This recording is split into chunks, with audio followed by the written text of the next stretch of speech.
Oh man, talk about a guy the Yankees let get away for nothing. Fred McGriff, Stratomatic Hero card.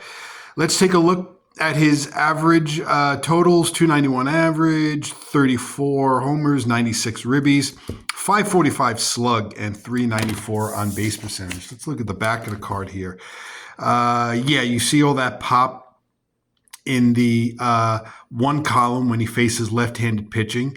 What I really like about him against lefties is look at if you roll his card and you get a common roll like a 6, you're guaranteed to at least reach base. Home run 1 to 18 on 1-6, 2-6, and 3-6 or walks. We take a look at what he does against right-handed pitching, and yeah, you can see that there's a little more pop on his card against righties. You got a clean home run on 110. 111 is a home run on a 1 double rest of the way, where against lefties, 111 is a ballpark effect home run. So you get that. And then again, if you roll outside his power column, look at all these on base chances. You got walks on 3-3, 3-5, 3-6. 3-8 is a double 1 to 16. That is terrific to see. And 3-11 is a walk.